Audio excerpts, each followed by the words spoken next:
The legend of the vampire has been told for centuries, capturing the dark shadows of our imagination and inspiring filmmakers and actors to breathe new life into the undead. But there's never been a vampire like Barnabas Collins. What is this? Some spectre approaches. Have at me, Lucifer.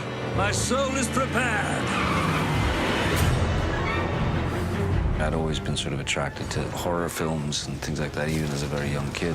I said, Tim, we should do a vampire movie together. My name is Barnabas Collins. 2 centuries ago, I made Collinwood my home, My love. until a jealous witch cursed me, condemning me to the shadows. What have you done? For all time. I could see right away that he had a passion for it. Nosferatu with Max Schreck was one of my favorites. Dracula, of course, with Bela Lugosi. Boris Karloff, Lon Chaney. Christopher Lee certainly is one of the greats. It was a real treat getting to work with Christopher. I mean, the guy's a legend. Barnabas Collins. Collins? Why does a Collins want to talk to me? One of my favorite moments I've ever been able to experience in a film was I got to hypnotize Dracula. I got to hypnotize Christopher Lee. Look into my eyes and deliver me your innermost thoughts. He was, the great Dracula. You have been chosen. Welcome home, Barnabas Collins. Surely you are aware of the darkness that has plagued our family. He was a very reluctant vampire.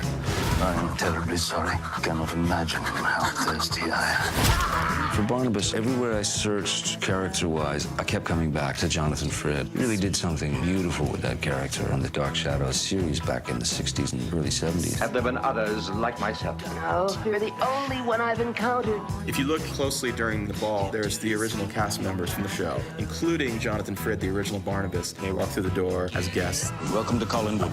There's great humor in it, but great humor that comes out of very serious issues. I simply seek advice on the art of courting a woman of this time. You obviously mean Vicky. She has the most fertile birthing hips I have ever laid eyes upon. You're weird. Do you really think so? About tapping into vampires, witches, ghosts. The reason they're powerful because we all kind of experience those feelings on some level. If a man can become a monster, then a monster can become a man. It's something that remains in our popular culture because it's strangely part of our everyday lives. I see that you have grown desperate enough to sell off the family silverware. How could you tell? These are exact replicas. Had this fork been real silver, my hand would have burst into flames upon its slightest touch. Is he for real? Baby,